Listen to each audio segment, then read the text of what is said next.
Dahil naging kontrobersyal ang unang bakbakan ni pambansang kamao Manny Pacquiao at Amerikanong boksingerong si Timothy Bradley Jr., mahalaga raw para sa parehong kampo ang manalo sa laban sa linggo. May news to go si Mark Zambrano. Mark!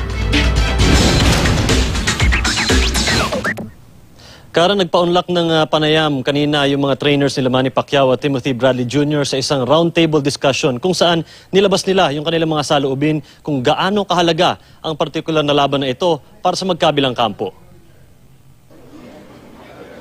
Ayon kay Freddie Roach, kakaibang determinasyon ang nakita niya mula kay Manny Pacquiao.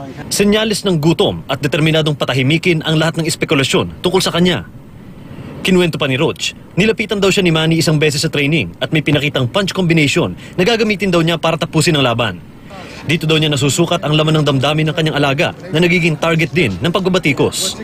Dagdag pa ni Roach, marahil ay hindi pa nakakabawi si Bradley mula sa pinsalang inabot sa laban niya kontra kay Ruslan Provodnikov nung isang taon. Inabot umano ng 4 na buwan bago nakarecover si Bradley. Pinabulaanan naman ito ni Joel Diaz, trainer ni Bradley. 100% ready na daw ang kanyang boxer para sa laban. 2 taon daw na dinibdib ng husto ni Bradley ang tila empty o walang laman na titulo na kanyang nakuha mula kay Pacquiao noon. Tila may multo daw na umaaligid dahil sa kontrobersya sa resulta ng laban. Isang bagay na tanging isang knockout victory lang ang makakabago. Pati ang boksingerong si Jorge Arce, naniniwalang kailangan ng bawat boxer na manalo by knockout. Pero kung hindi raw ma-knockout ni Manny si Bradley, malamang ay manalo sa desisyon si Bradley.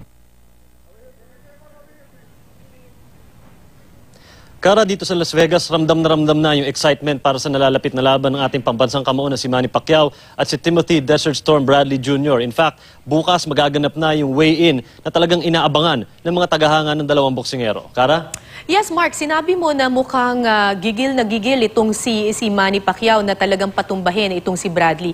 Ikaw, nagko-cover ka ng mga laban ni Manny Pacquiao and usually nakikita natin siya as a very cool guy.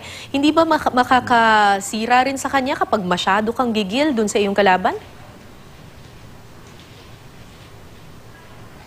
Actually, yung gigil na pinag-uusapan natin, Kara, no, may magandang direction niya na pinatutunguhan eh. In fact, habang nakapaligid kay Manny itong si Freddie Roach at yung kanyang matalik na kaibigan na si Buboy Fernandez, pwede nating asahan na makokontrol yung gigil na yan in a positive way. Meron naman talagang gustong patunayan itong ating pambansang kamao dahil napakaraming bumabati ko sa kanya. Hindi lang galing sa kampo itong si Bradley, kundi yung ibang tao sa labas ng kanilang kampo. Gusto lang niyang patunayan na hindi pa tapos ang karera para kay Manny Pacquiao. Marami pa siyang ibubuga at ipapakita daw niya dito sa labang ito na marami pang ipapanalo para sa bayan si Manny Pacquiao.